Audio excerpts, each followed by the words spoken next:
Hi mga kachika! Aniya na ang showbiz balita! Pastor Kibuloy gisermonan si Vice Ganda.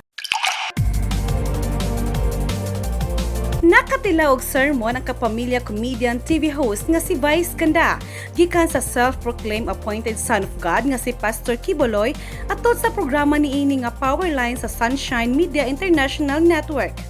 Gibalikan sa pastor ang giingong pagtamay ni Vice nga tuniya sa dihang gihagit kini nga pahunungon ang traffic sa EDSA ug ang teleserye nga Ang Probinsyano ni atong Nobyembre 5 sa miaging tuig sa It's Showtime. Alalahanin mo, naghamon ka. Hinamon mo ako, di ba? Ang saya-saya niyo noon. Naghahalakhakan kayo.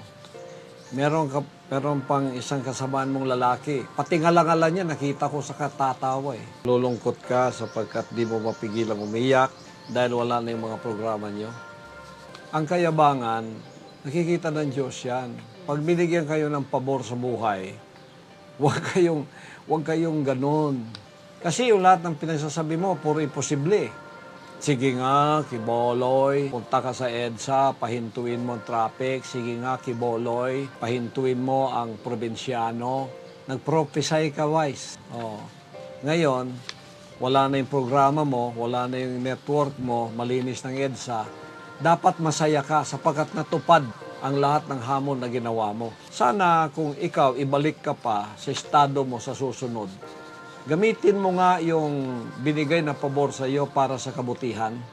Hindi para pagtawanan ang mga tao, laitin at gawing katatawanan. Dugang niini ang pagtawag ni Vice sa pastor nga hambugiro human sa pamahayag niini nga siya ang nagpahunong sa kusog nga linog sa North Cotabato niadtong October 31, 2019.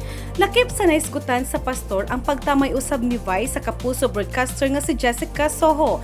Diin nagpasiaw kini gang rape ato sa concert niini niadtong May 17, 2013. Samtang miani usab og nagkadaayang mensahe ang post ni Vice sa iyang Instagram account, adunay milaban sa komedyante ug aduna say nagpaabot sa birada ni Vice patok kang Pastor Kibuloy. Kinangin niyang Bisayang Chikadora hangtod sa sunod.